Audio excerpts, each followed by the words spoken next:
Hey, it's JK, and welcome to Them's the Squares. Them's the Squares! The official podcast of the Bonfire Bingo Invitational Tournament. Our last podcast, we didn't actually have a name yet, but due to popular demand, we are now called Them's the Squares. If you like this name, please comment Them's the Squares down below this video. Now, we're doing it a bit differently this time. We're going to be on Facecam because it's just a little bit more interactive instead of you just staring at a stationary image while you hear my voice. I don't know, that's kind of weird. But anyway, allow me to introduce my wonderful co-host and official colour commentator of the Bonfire Bingo Invitational. Please welcome Sir Rando. Hello, I am Sir Rando. I am the one that knows less about the video games than JK, and I will be making things up as I go along. Fantastic. That's exactly why we called you in here. Perfect.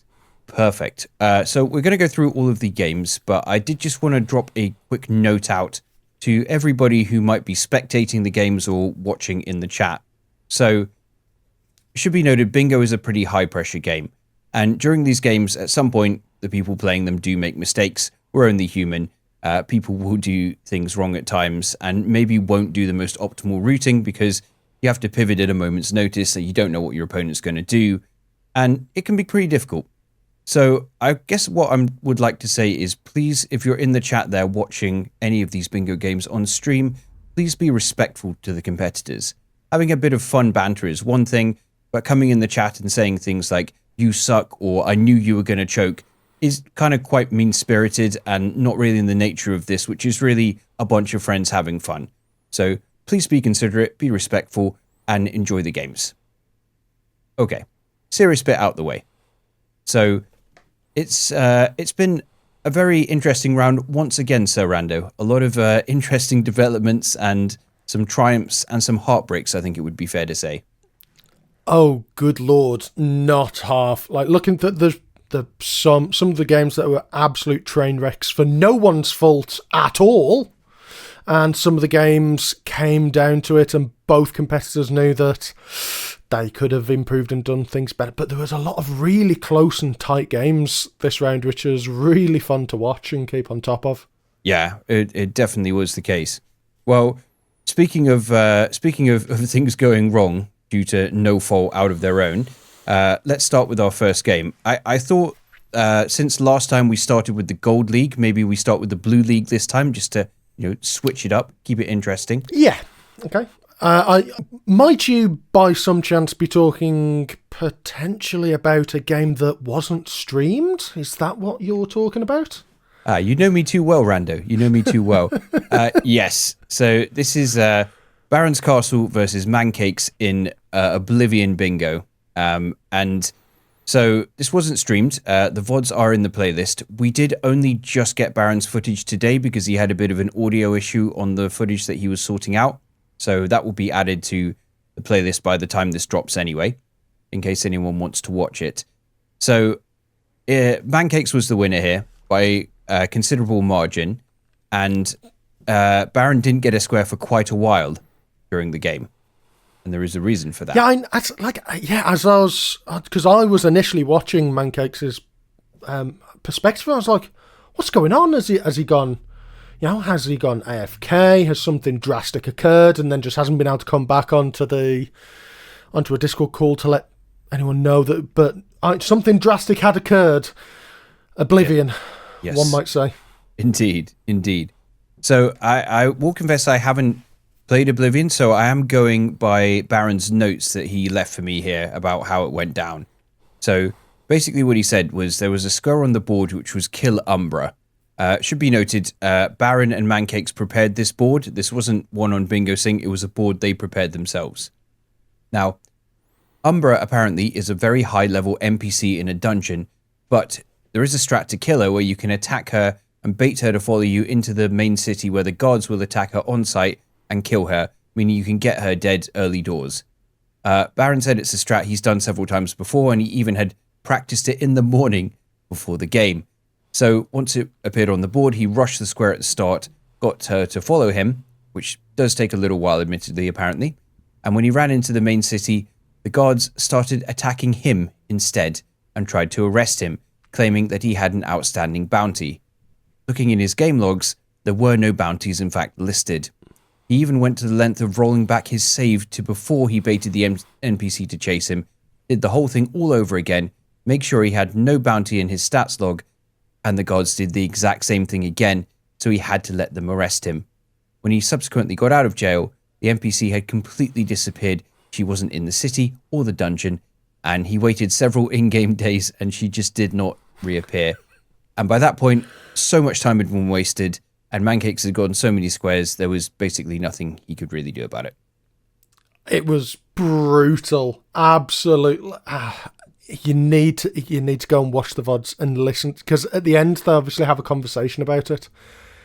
The passion, the vitriol in his voice as he's describing what has happened, it's delectable. But man, that sucks. That's so hard. Like, you've banked your whole strategy on this, and it would have set him up really well because of like drops and equipment and that sort of thing, but it just after that point, once Bethesda is going to Bethesda, it all just kind of fell apart and there wasn't really much you could do to catch up.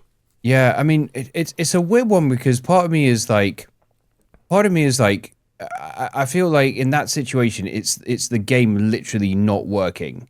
So part of me is like, should he have like spoke to Mancakes and be like, look, sorry, can we like restart, because my game is doing something that it should not be. But then again, on the flip side, it's Bethesda games and they're known for doing things they shouldn't be, right? So yeah, I don't know. It's a tough one to call. I mean, obviously nothing can really be done now because they played through, they completed the game.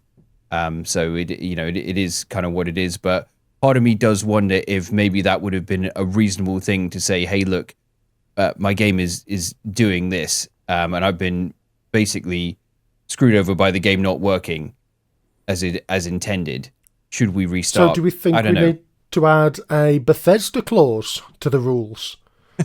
I think maybe not even a Bethesda clause, but I think possibly it might be worth emphasizing that, if any other competitors are in a situation where, something is wrong like that, like if your game is not working in a certain way, or if your game is glitching, or anything like that, then I think it is cause to sort of like pause and restart the game, because I don't know, otherwise you do end up with finishes like this, which is very unfortunate. But I don't know. I guess my problem is I am not a Bethesda guy, so I don't know maybe enough about it. It would probably be better for people who are Bethesda fans maybe to weigh in on this more than I. But I mean, how would it be the other way around if they were just playing like a Souls game or anything else, and let's say his computer blue screens? That'd be a reasonable thing to pause for and be like, we'll restart. So, like, how close to that line is this? I think that's sort of it's tricky, a trickier one. Yeah, it's a very niche and tricky little situation, isn't it? I'm not really sure, because I guess like I'm trying to think, like, supposing you somehow fell through a part of the map in a Souls game, right? And your character literally couldn't get out of it and you couldn't do anything. Like, you'd have to ask for a restart there, right? Or like, you glitched through the map and died and lost the amount of souls you were going to use to buy something due to no fault of your own. I don't know. It's very tricky. It's very tricky, really, to weigh in one way or the other on it, if I'm honest. So, but there's nothing we can do now, but it's probably something I need to think about for future games to ensure that this kind of thing doesn't happen again, if possible.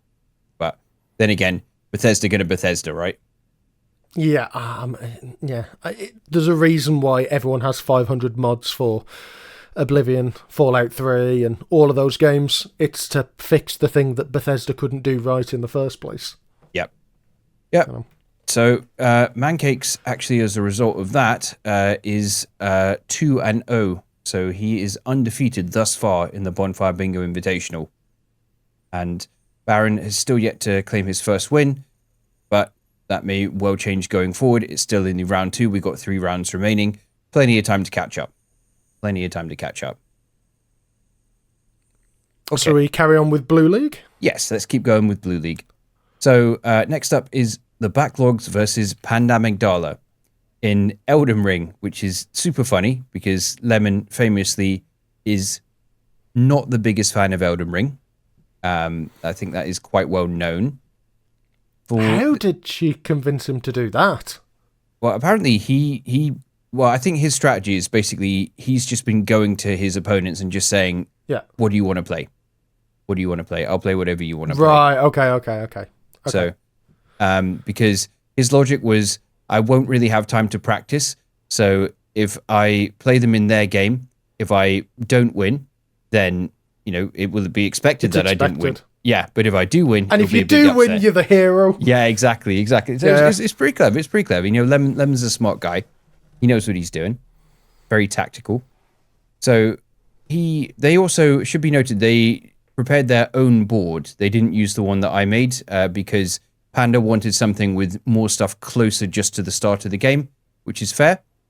Mine involves going a little bit further afield, so she preferred something that was just closer to home, which is totally fine.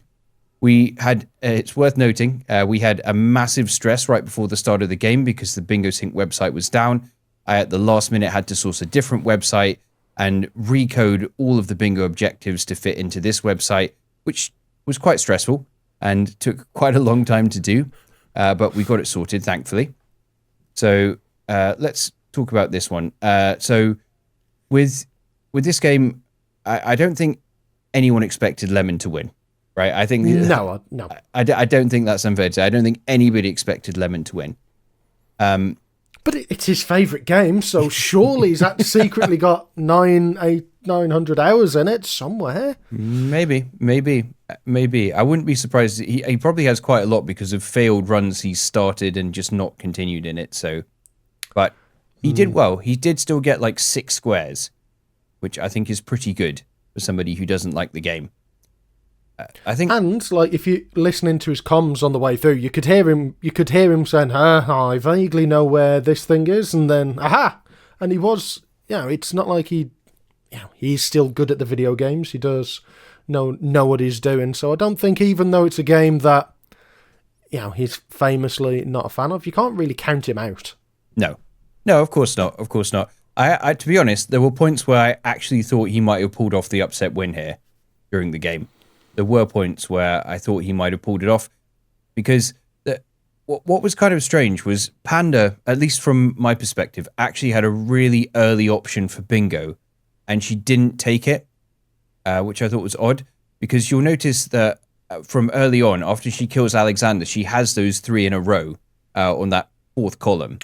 And yes, the 2 squares that were remaining for her to get bingo were complete 3 Everjails and hand in 3 prayer books or scrolls. And there were several people in chat saying, why don't you just go and do that? That's actually quite easy.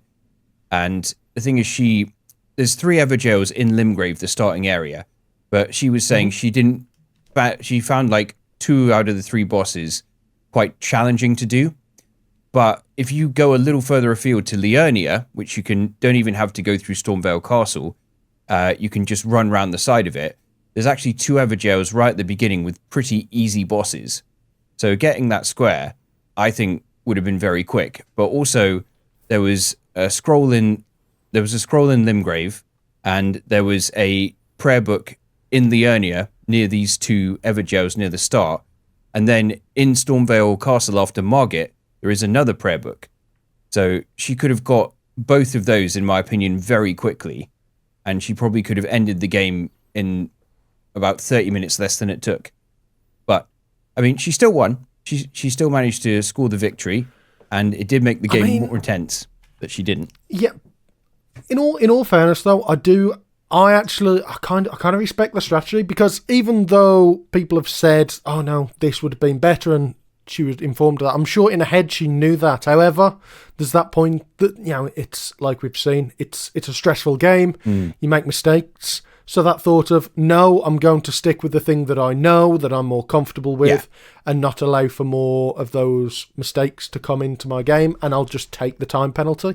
I think that's a perfectly reasonable way to play. Yeah, no, it's totally fair. And look, she still won, absolutely. Like she still had a good victory there, and it made the game more intense.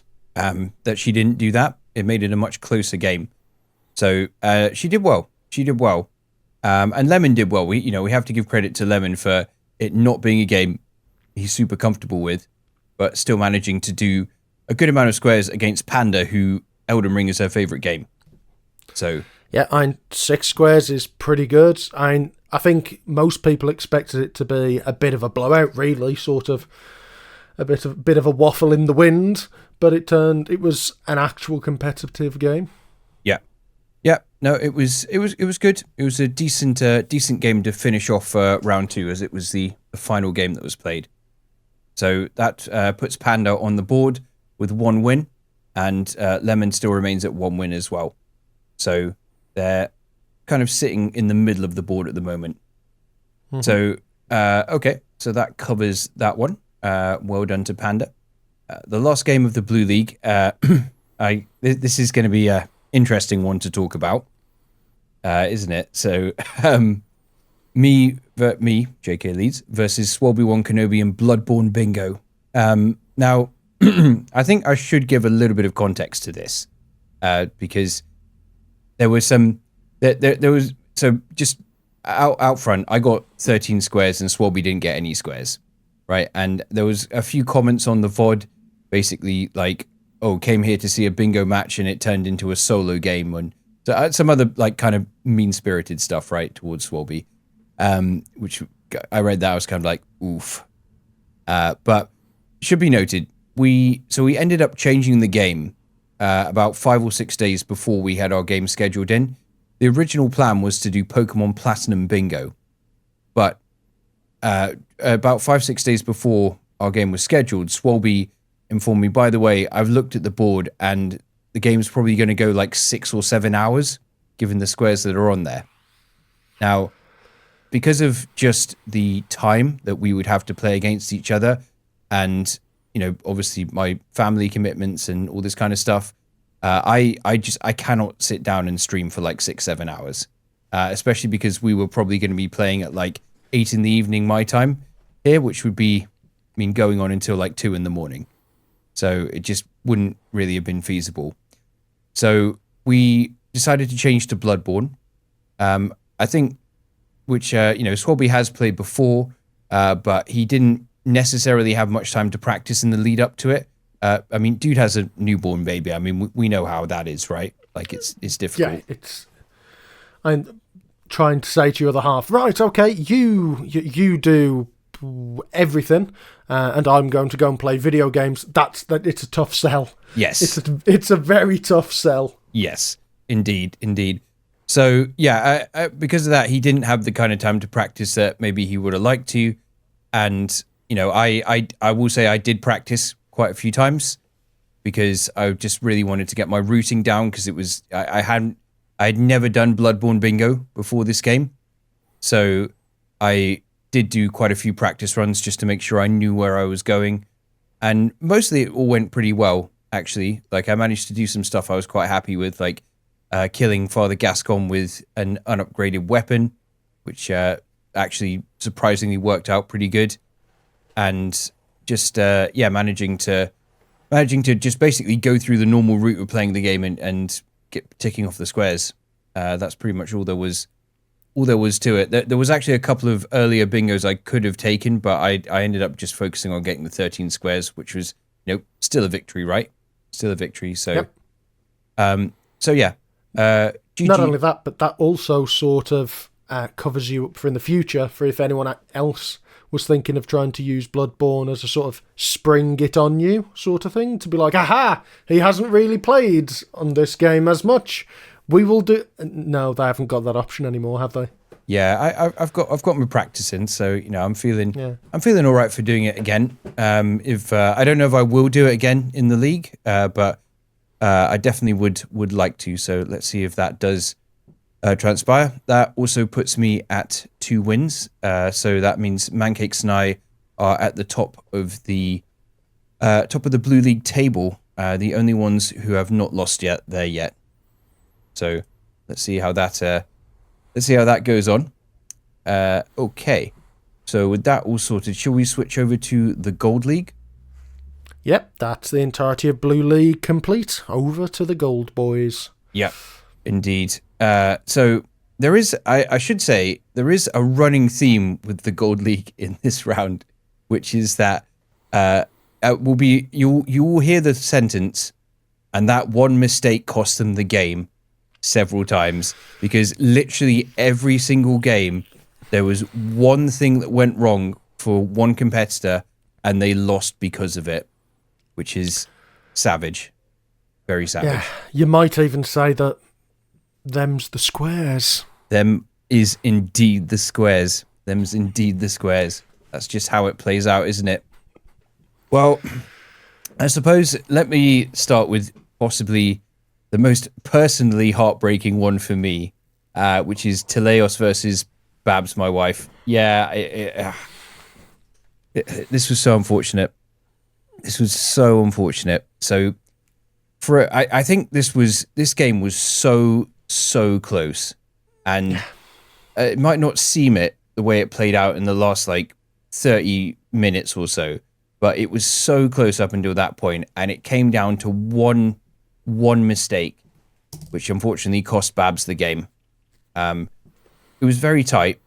So Teleos, I'll talk about the strategies of each competitor first. So Teleos went on down to get the Gravelord sword, which I think is the best weapon for bingo in Dark Souls 1. Now, only drawback, it is a bit risky to get because you have to go into the catacombs. Yeah, I was going to say, it's quite far away. And yeah, it's quite risky because you got to go down to the catacombs, you got to push the lever to open the door, run out, drop down, run past the Titanite demon, grab the Eyes of Death, run back and lay in that coffin, pray that even though he shouldn't, the Titanite demon doesn't hit you in the damn coffin, which has happened to me, and then you go join the Covenant. Now, saying that, if you pull all that off, it is an incredibly strong weapon. Even unupgraded, it can handle Quelaag pretty easily, which there's not really any other unupgraded weapon near the beginning that you could say could handle that. So he went to do that. He did die on the way. Babs went with a safer approach of getting the Uchigatana up to +5. Now, damage from that is easily enough to handle like the gargoyles and stuff. Does fall off a bit against Quelaag, but she, of course, used Mildred to get it.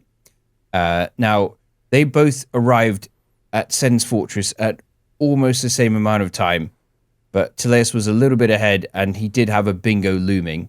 So Babs made the decision to try and block him by going for a particularly nasty square, which was use the dark sign while you have 20 liquid humanity. Which, yeah, nasty square. Very nasty square. Very, very awful, brutal square.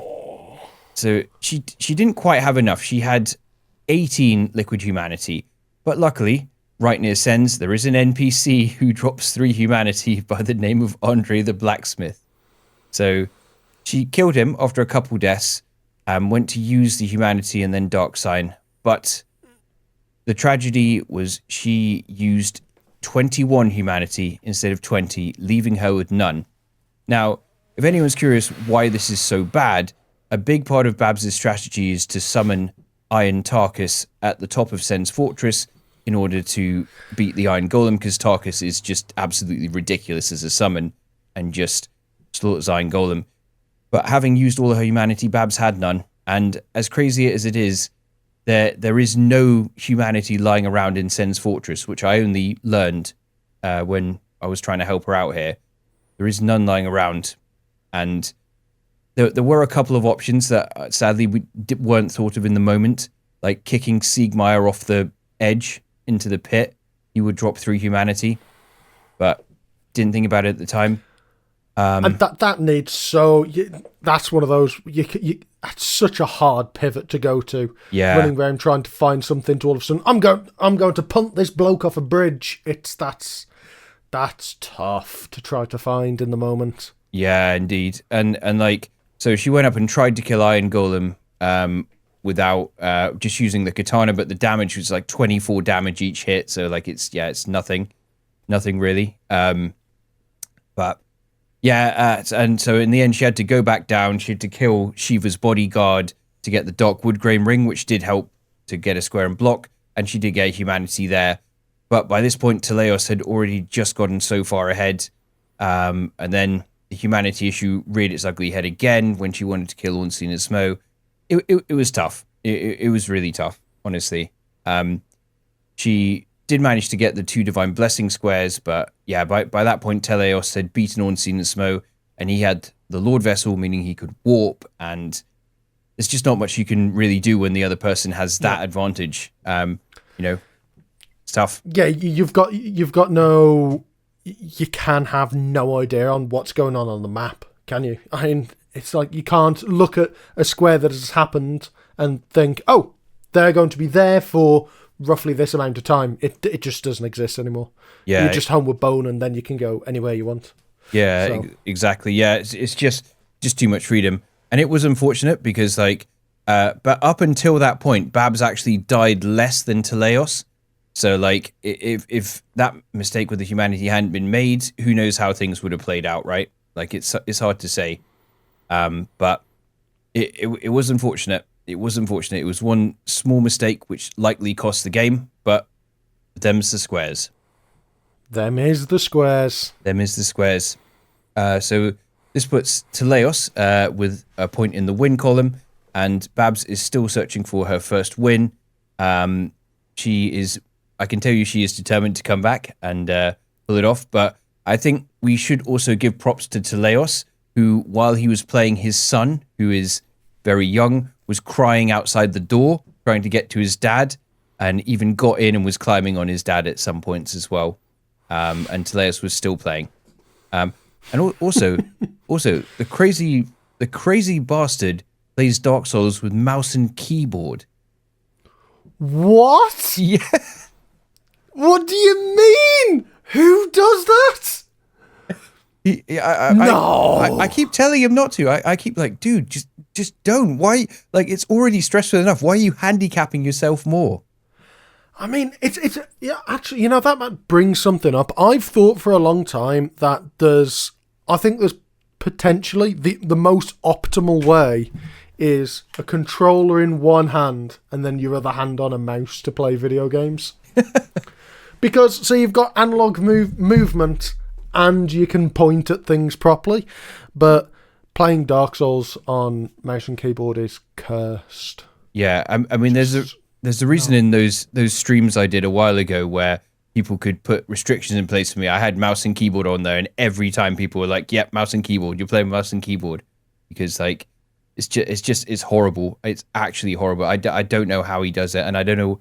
I keep saying to him, "Dude, just use the controller. Like, this is already like a high pressure, stressful situation. Like, don't make it more difficult for yourself." But anyway, Teleos is one of a kind. Like, he's going to do what he wants to do. Crazy guy. And he also is maybe one of the most prepared players as well. Yes. Oh, yeah. We should mention that. Actually, we should mention that. I didn't think we mentioned it last time, but yeah, the bot. He made a bot that randomly will tick off squares on the board so that he can do a bingo game and it acts like he's playing against another person, which is kind of crazy. But like, that's the level some of these competitors are going to make sure they hone their skills for these games.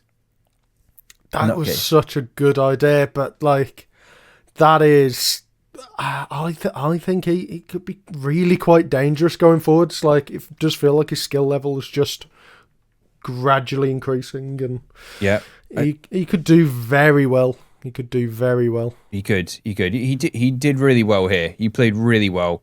Both of them did, to be honest. Like, I think it comes down to sometimes heat of the moment. You make a mistake, and it's hard to recover from that. Which, to be honest, as I said, that sentence could feel like I'm describing any of these games in this league for this round.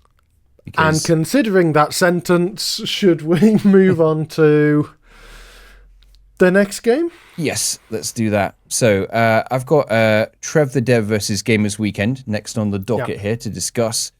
So this was really unfortunate. So Dark Souls 3 compared to Dark Souls 1 and Dark Souls 2 is a more linear game, particularly in the early part of it. So it does kind of feel a bit like it's a race just to get to a certain point, and then it does open up a bit more. The problem is, if one player gets a significant lead over the other before that, it can be very difficult for them to catch up. And this is very unfortunately what happened here, because Trev the Dev, unfortunately, trying to get the killer boss with sorcery, pyromancy, or miracles, started as sorcerer, tried to kill Udex Gundyr, and unfortunately got killed himself, which meant that he was set back, but he also didn't light the first bonfire by Udex Gundyr, so he had to, from the spawn point at the start of the game, run all the way back. So wasted quite a bit of time, by which point, of course, Gamers Weekend, we know, right? We know what this guy is capable of.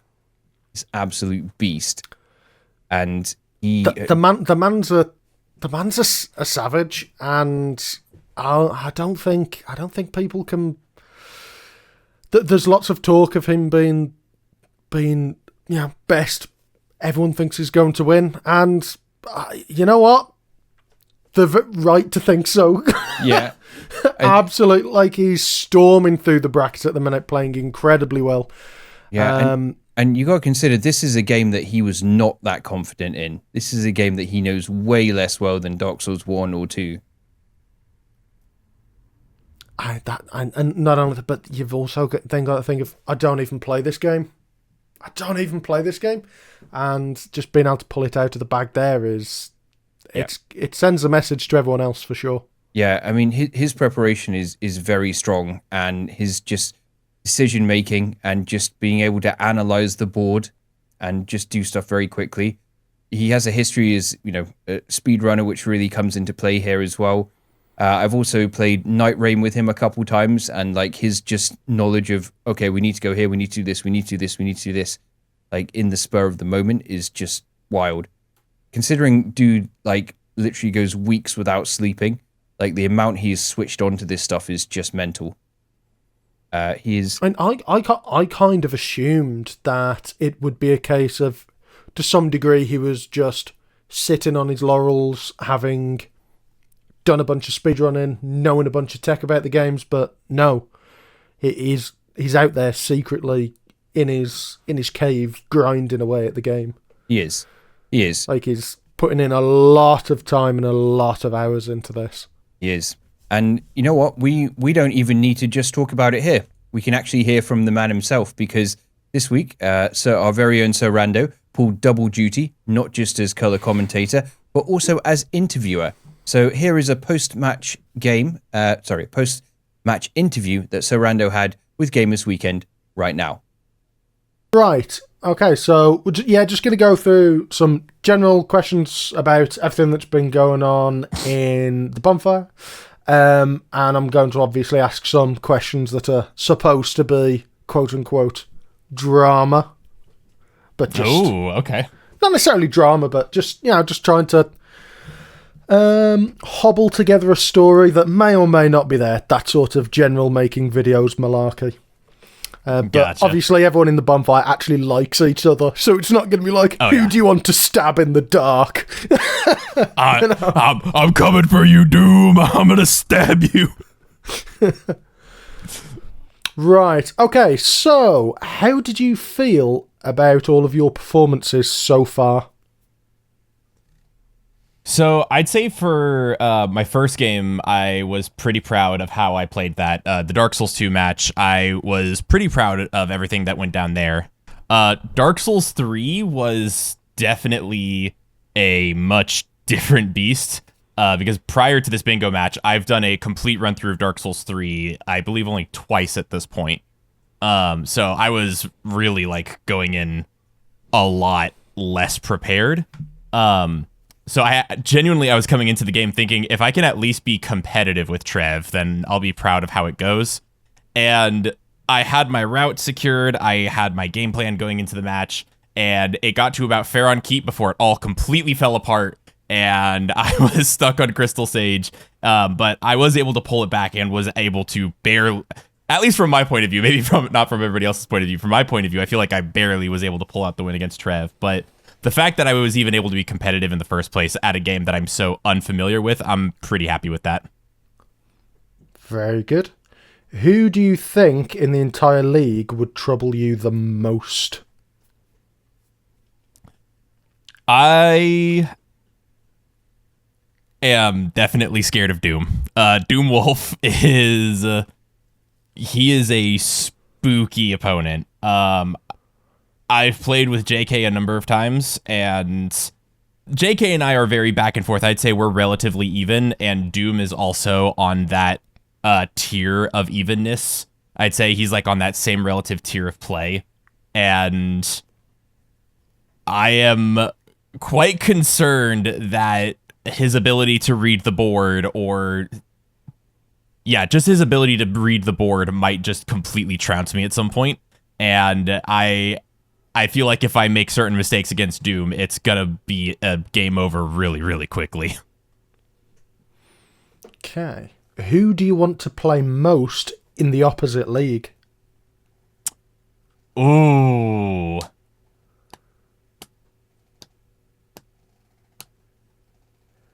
That's a good question. Okay. So I have two answers for this. First answer is because of the long-standing friendship. I would love to take on Lemon. I feel like Lemon was the first content creator when I was starting and coming up and coming. That he was the first content creator that I really like made as a friend on YouTube. And I feel like just as the years has gone by, we've got that camaraderie, and I'd love to see how that would shape up. I also feel like both of us are very Dark Souls 1 centric, so I feel like that would make for a great match. But if I had to choose a different person, I could also go for Panda.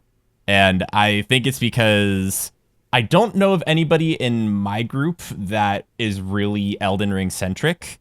And I feel like Elden Ring is a very flexible game. So I'd love to take on somebody who's very Elden Ring geared, and Panda is kind of perfect for that. So I'd say probably either the camaraderie matchup of Lemon or just the interesting game perspective of Elden Ring.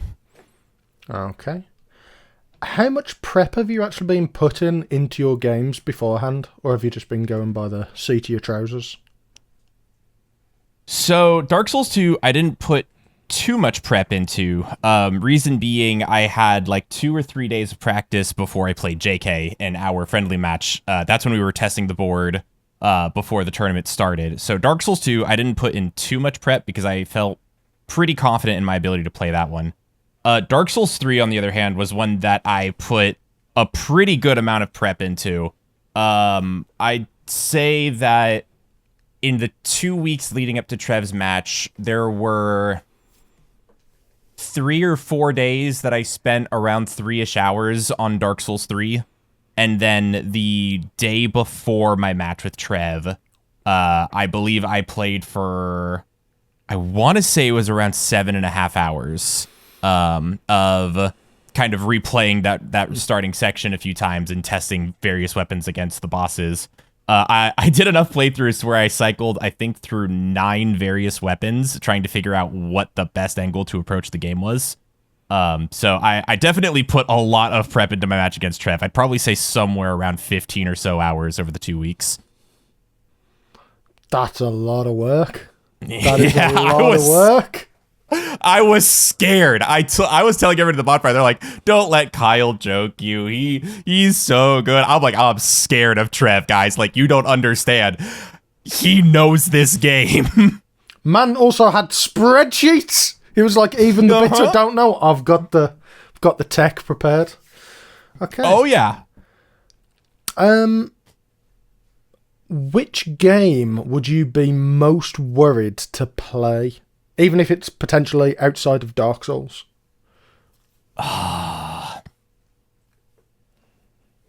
So there's one game that somebody in the league has challenged me to, and it's a game I've played once. I think bingo in it would be really fun, but setting up bingo for it and practicing it is quite tricky just because of how the game itself works. But somebody in the group has told me I refuse to play any Souls games against you. So how about we do Legend of Zelda Tears of the Kingdom bingo? And if that ends up going through, I'm very worried about that one because that's a very different wheelhouse than what I'm used to playing in. And whereas Dark Souls 3, I could put 15 hours and perfect like 4 areas. Tears of the Kingdom drops you in a massive open world and goes, have fun. And it's anybody's game at that point. So that's probably out of everything the one that I'd be the most worried about.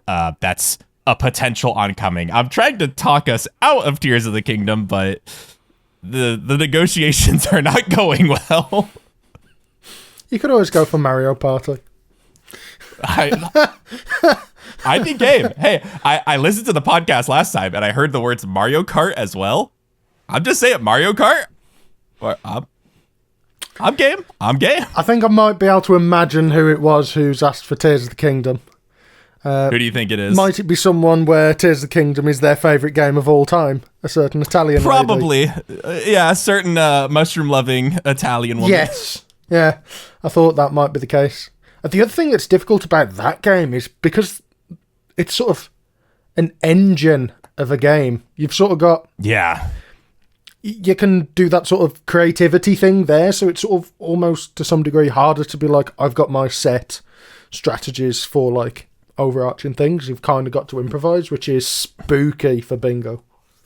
Oh, yeah. Okay, so how does it feel at the moment being the most feared contestant? It is both really uplifting and also horrifying. Because being the person that everybody is scared of means that you know everybody is going to try their hardest when they're playing you. So, and I will say a rule that I've kind of set for myself to sort of keep my own like mind in check during this whole tournament is I have basically said, here's my list of games. If you have a suggestion outside of it, I'm willing to hear it. And I have just handed that to my opponent and go, you can choose. I am not picking the game. You pick what you think you're going to have the best chance against me in. And so that way, number one, I feel like it keeps the games interesting for the viewers to watch. But number two, it also means that I can also continue to be scared and I can continue to almost like humble myself, I guess, if that's the way to put it, of like being like, okay, I need to make sure I'm practicing. I know what I'm up against. It's actually quite scary being the one that, I read YouTube comments and everybody's like, oh yeah, GW is the one that's going to win. I'm like, no pressure. Yeah, to some degree it forces you that you've got to, you can't sit on your laurels, can you? You've got to be actively trying to work.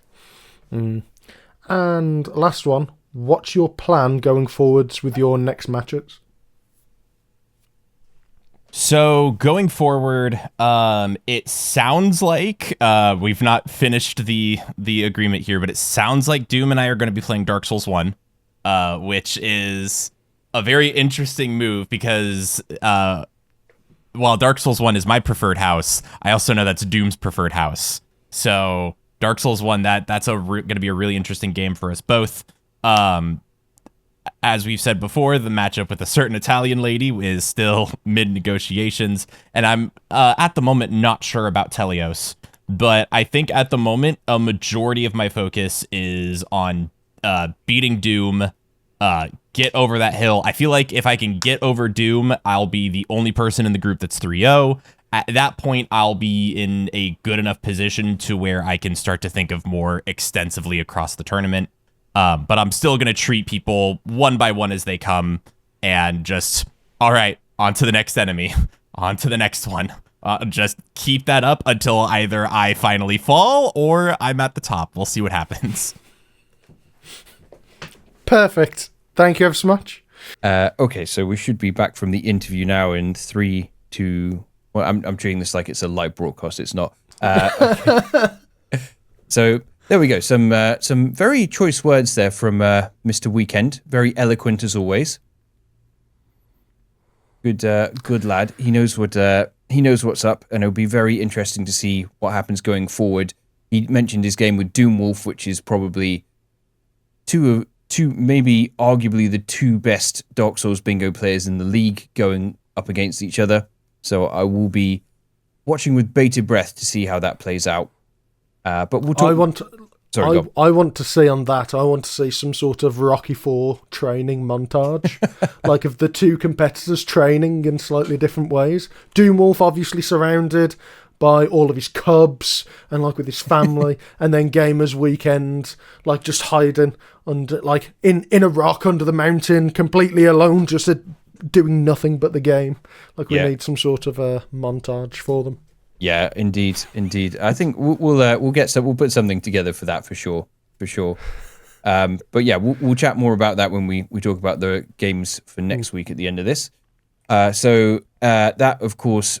So Trev the Dev and Gamers Weekend were going into this at 1 win each with no losses. Trev unfortunately now has a loss to his record, and GW moves to have 2 wins. So let's move on to the final game, which was Doomwolf versus Challenger Andy. And not to sound like a broken record again, one mistake. One mistake. This was very unfortunate. This was another tough game. Andy had done a lot of practice for this because he had a pretty brutal loss to Gamers Weekend in the last round. Andy did a lot better here, but he did make, unfortunately, one error, which was part of his strategy was to use a Bonfire aesthetic after cheesing Dragon Rider to then cheese Dragon Rider again in New Game Plus, meaning he would get a whole load of souls, meaning he could level up, he could get the weapon he wanted, he could do all these things. But he forgot that part of the strategy in the heat of the moment, trying to just, get the squares that were available. And that did hold him back. He only realized later on after dying a few times to some bosses. And yeah, it was quite unfortunate. I know Andy in particular was quite disappointed. I will say he played a hell of a lot better than the previous game. And he also had a tough start to this because his first 2 games were against GW and then Doomwolf. Like, as I mentioned, maybe the 2 best people at this in the whole league. I mean, it's that is just kind of brutal. That's like saying, right, okay, I'm taking up boxing. Next week I have Anthony Joshua, and the following week it's like what just going into and just having 2 really big heavy hitters straight out the gate, and like no chance to warm up, no chance to try to get into it.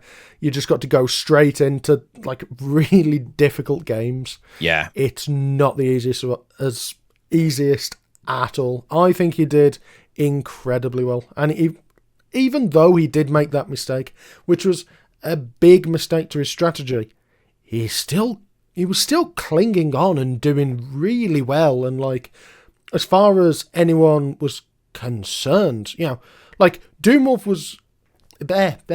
Yeah, Doomwolf was looking at it thinking, this is still on all the way to the end, realistically. Yeah. There wasn't a time where I don't think, Doomwolf thought that he'd got it in the bag at all. Yeah, agree. Doom was sweating the whole time as well. I know that for sure. It was just, again, it's crazy that all 3 games in the Gold League literally came down to one mistake, and it cost the person the game. I mean, Doom played incredibly well as well. It should be noted that Doom really dislikes Dark Souls 2, and for him to play as well as he did, shows that he's taken this very seriously. I know he had practiced. He had to force himself to play Dark Souls 2 in order to practice, and he came through with it. So, big props to him. That puts him at 2 wins, and he's still looking for his first win. But again, there is much time to catch up as well. And I don't want to spoil anything particularly, but we have this next round that's going to come up, and then after that, there's going to be a break for Christmas. And then the 2 final rounds will go after that. For the 2 final rounds, there is going to be a little bit of a twist, which you and I will be covering in our special video that we'll be doing before the final 2 rounds start. But we'll let that simmer, and we'll cover that when the time comes. All in due course. All in due course, indeed. Okay, so a lot of good games. A lot of very good games all across the board once again. A lot of drama, a lot of closeness. One thing that's very interesting is if you look at the standings now in the Gold and the Blue League, they are actually kind of identical. There's 2 people with 2 wins, 2 people with 1 win, and 2 people with no wins. Both exactly the same, perfectly balanced as all things should be, you might say. And the other thing is that, we're not even halfway. It's still very easy for near enough anyone to catch up to be in that top echelon of the bracket to progress afterwards. There's no one that's absolutely out yet. It can still come down to the wire. Yeah, it very much can. Very much can. So if we're going for like an early prediction, very early prediction, who do you think of the Gold League and who do you think of the Blue League are going to make it to the final 2 in each? I mean, like for Gold League, the obvious easy answer, you'd say that it would be Gamers Weekend and Doom Wolf. However, I think that it'll probably be, I still think Gamers Weekend could get there, but I think Teleus could do it. You think Teleus can pull the comeback? I think so. I think he can pull the comeback because the other thing that I think might end up happening is, I think to some degree, the longer the challenge goes on, the easier it is for other people to get complacent. It's been long running, ongoing, but I think he would still be there grinding in the background, just under the radar whilst no one's looking, and then all of a sudden he'll just come storming through and people would be shocked at how he's done. I think that's doable. Okay. And for the Blue League, I mean, I think there's a very good chance that you'll end up going through. That would be nice for your own Invitational. I mean, it'd be a little bit embarrassing if I host this tournament and don't make it to the finals. Jesus, yeah, I hope so. But yeah, it's hard to call. It's hard to call, isn't it? It's very hard to call in the Blue League. I mean, again, depending on what games come up, Lemon could start playing like an absolute demon. Nothing saying that can't happen. Like, if Panda's still carrying on playing a bunch of Elden Ring and that strat works out, that could carry on again. And if you can get Lemon to play Elden Ring, everyone can be convinced somehow. Yeah. So that's tricky. Yeah, it is tricky. There's so many there. I don't know. I want to see what Baron plays in the next round. Actually, well, do you know what Baron's playing? I do because, well, can you see who Baron's playing in the next round? I can. I can't. Well, so what squares are you going to be investing, or are you not going to tell anyone yet? No, I will. I'm going to go through the whole next bracket now and talk about who's playing what, because I know almost all of them at this point. So fantastic. Let's cover that. Maybe that'll even change your opinion on how things are going to go down. So the only one I don't know for certain is Teleos versus Andy. I suspect it is either going to be Dark Souls 1 or Dark Souls 2, but I don't know which. Andy so far has only played Dark Souls 2 and Teleos has only played Dark Souls 1. So I don't... Okay. Yeah, so I it will be one of those 2 games I can say for definite, but I don't know which one. And we don't have times yet, but people will be sending them to me and I'll be adding them to the sheet as well, which, by the way, will be in the description of this video as well. So go check that out. Yeah, check it out down there below. So then we've got Gamers Weekend versus Doomwolf, which, as already kind of was alluded to in your interview with GW, is likely going to be Dark Souls 1, which is both of their best games. And you got nothing to hide behind there, have you? Nope. You can't hide behind anything because you can't say, "Oh, it's not my wheelhouse." You've just that's sort of you're putting it on the line for that one.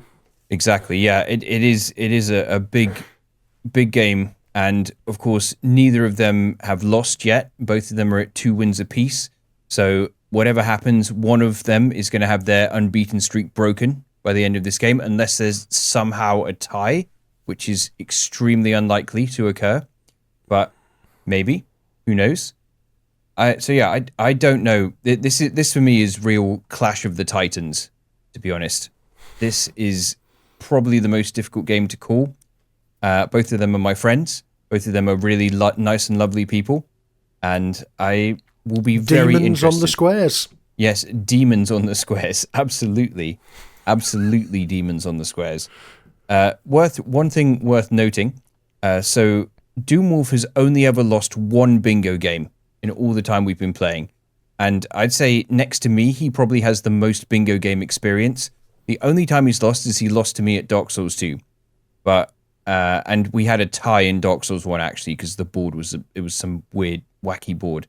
But other than that, he has never actually lost, apart from the one in Dark Souls 2. But Gamers Weekend has never lost a bingo game. Gamers Weekend has never lost a friendly or a game in this league either. So he is truly undefeated, which is scary.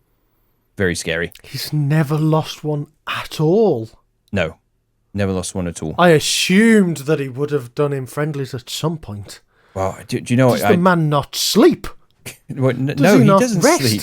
Is he just a bingo machine? Is he a man who only thinks of squares? I mean, in fairness, like the first game he ever had of bingo against me, I nearly beat him, but I choked very brutally. So, like, I might have beaten him there if I had not choked, but shoulda, woulda, coulda, right? So they'll be playing Dark Souls 1. That's a big one. Then next up, final game for round 3 of the Gold League. It's Babs versus Trev, and they will be playing Elden Ring. I know they'll be going back to Elden Ring. Okay. Yep. So Babs will be doing that. Babs obviously looking for her first win. Trev looking to rebound after the loss to GW. So that will be very interesting. Very interesting. Babs obviously feels quite at home with Elden Ring, and Trevor's also a fan. So again, both them playing a game that they like and I think know relatively well. So that'll be interesting there. And then of course we have myself and Mr. Castle, Baron's Castle, and we're going to play Dark Souls 3, which is Baron's favorite of the Dark Souls games, and I like it quite a lot as well. So it'll be interesting to see how that plays out. Again, the same dangers exist as when Trev and GW played, in that if one person gets a lead, it can be a little bit tough to catch up. And also, I feel actually compared to Dark Souls 1 and 2, there isn't like a clear-cut, you should go and get this weapon because it'll just carry you through the game kind of thing. Like, there's some decent-ish weapons, but none of them are like, you know, like the Gravelord sword is borderline OP in Dark Souls 1, for example. There isn't really anything like that without significant investment of strength or other such stats. So yeah, that'll be interesting to see how that plays out as well. Obviously, I'm going to be... That's quite an interesting dichotomy, isn't it? Because you've got the idea of the game itself is quite linear and you've got to follow this super specific path, but the builds just sort of don't...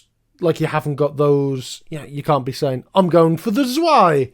Oh no, big pancake swords do very well. You haven't got those sort of big, obviously excellent choices there. You've got to be a little more nuanced in your decision making. There's a couple of options. Like, there's a weapon which I really like called Vort's Great Hammer, but the problem is it requires killing 3 bosses to get to it, effectively, including one which is a really shitty tree boss.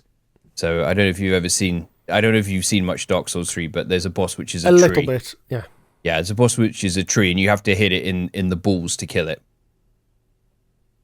Like, there's actual balls between the legs. Like, it's not... Yeah, it's not even... No, I'm not even joking. You should go look it up after this, but it's literally... So they enticles? I mean, I don't even know what you would describe it as, but it's literally... I just call them balls because they literally do look like balls, and you have to actually hit him in the balls until the balls burst to kill him. Like, that is... Oh, dear. Yeah, exactly. Yeah. So I don't know how else you would describe it. But anyway, so you got to kill that thing, and it kind of kind of sucks. So yeah, we'll see. We'll see how that goes down. And then we have Panda Amygdala and Swolby. I am not 100% sure what game they're playing. So I guess I'll wait to find out on that one. That's the and we've had all sorts there. I think there hasn't been a single repeat game from either of them, has there yet? Well, no, Panda's played Elden Ring twice thus far. She's only done Elden Ring, I think, thus far. Swolby... who was I looking at? Yeah. Swolby's played Bloodborne and Fallout. Yeah. Yes. Yeah. I forget. I don't think he told me what they're playing. But anyway, we'll find out and we'll add it to the sheet. But yeah, I imagine it'll be something very off the wall and wacky, knowing them. So that'd be interesting. And then finally, Mancakes taking on the backlogs, Lemon. Now, this is quite funny. So there is actually... So Lemon is known very much for Dark Souls 1, right? Lemon's known for playing Dark Souls 1 a lot. But there is a game that he probably knows as well, maybe better than Dark Souls 1. A little Metroidvania Souls-like called Salt and Sanctuary. Sanctuary. Yep. And that's what they're playing at Mancakes' request. Mancakes has suggested it. So it's going to be... And if you look at the first videos on Lemon's channel, it is the game that he started his channel with. So... I mean, I think that's... it's a bold strategy, Cotton. Let's see how it works out for them. Yeah, indeed. It will be very interesting. I feel like Lemon surely... I don't know. I feel like it would be an upset if Mancakes wins, to be honest, just because Lemon has played that game a lot, but maybe Mancakes has as well. So Mancakes, of course, is at no losses yet, so he's going to want to keep his streak going, and Lemon's going to want to try and rebound from the beating that Panda gave him. So yeah, that is our final round before Christmas. We'll then be taking a break for the holidays and coming back starting in the early part of the new year. So yeah, that is everything for this episode of Them's the Squares. Just want to say big thank you to Sir Rando for joining me for colour commentating and also for doing the post-match interviewing. We probably will have another post-match interview in the next episode with someone else. Not sure who. We'll figure it out. But yeah, thank you very much. It's been a pleasure. It's always great to come on and talk a load of nonsense for an hour or so. It's always a giggle. Thanks for having me. All good. And big thank you to the audience for enjoying the bingo content, for watching, supporting in the chat. And yeah, hope you guys enjoy the rest of the tournament. Thank you for being here. Have a good one. And them's the squares. Them's the squares. Good stuff. Right. Everyone's saying it these days. Everyone is saying it. Everyone, literally Super everybody. Popular, I've heard. Yeah, I actually was like walking down the street the other day and the random old woman stopped me and she went, "Them's the squares, dearie, them's the squares." That's what happened.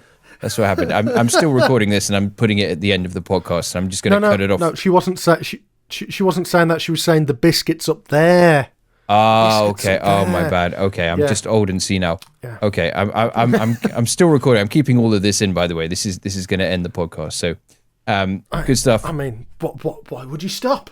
Let's just keep recording for another 4.5 hours. We can then have like the bedtime podcast. It's now Sir Rando and JK After Dark. We'll tell bedtime stories and all sorts of nonsense. That would be good. Okay, I am actually going to stop recording now. I'm going to click stop recording.